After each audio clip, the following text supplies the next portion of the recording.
I just told David Beck his introduction is longer than my speech. Elaine and I are really excited to be back at Fancy Farm on behalf of the strongest Republican team we've ever run in our state. For those of you who keep count, this is my 28th Fancy Farm. My 28th Fancy Farm. I want to thank Father Venters and Stephen Elder for finding a way to keep Fancy Farm going, even with pork prices going through the roof.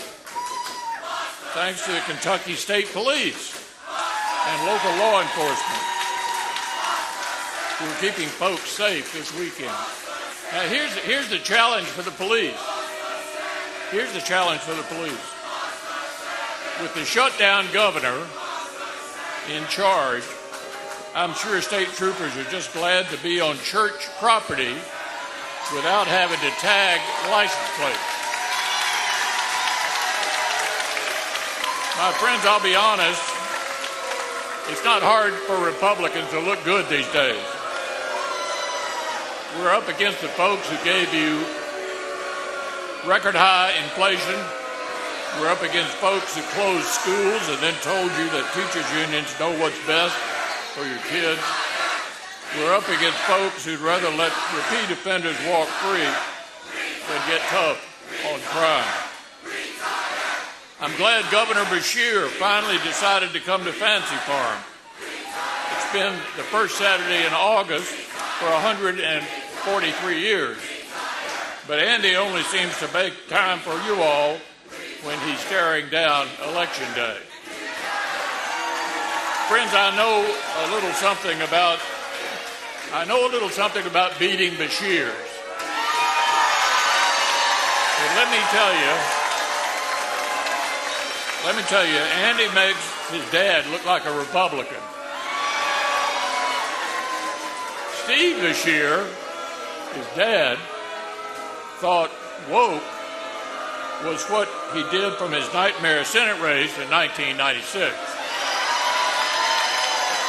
But Andy, he speaks liberal with a California accent.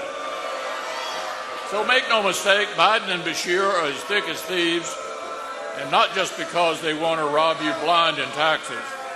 But don't take my word for it. Let's just look at Andy's record. He closed down businesses and schools while keeping liquor stores open. He shut down churches and sent state troopers to harass the faithful on Easter Sunday. And he's forcing the woke agenda on students and teachers. And might as well be running for mayor of San Francisco. Now, it's a good thing we have a Republican General Assembly keeping the governor in check, and fighters like Jamie Comer and Rand Paul in Washington holding Biden accountable. And in the Senate, I'm working to make sure Kentucky punches above its weight. I fought for millions to rebuild East and West Kentucky after disaster struck. And I'm making sure our heroes in law enforcement get what they need to crack down on crime and plug the holes in Biden's open borders. When we send a united Republican government to Frankfurt this fall, we can finally put a stop to the defund the police movement. We can make sure our farmers and coal miners are taken care of.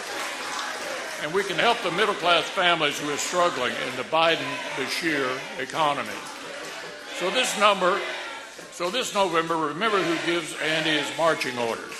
It's Biden and the same radical Democrats who want to weaken our troops, ban our gas stoves, and turn the country into a socialist nation. Biden and Beshear aren't working for Kentucky. Andy might as well be on the White House payroll, and it's high time he was honest about it. But Kentuckians won't fall for it. We want someone who fights for us and our values. So let's give the shutdown governor a taste of his own medicine and vote Republican this fall.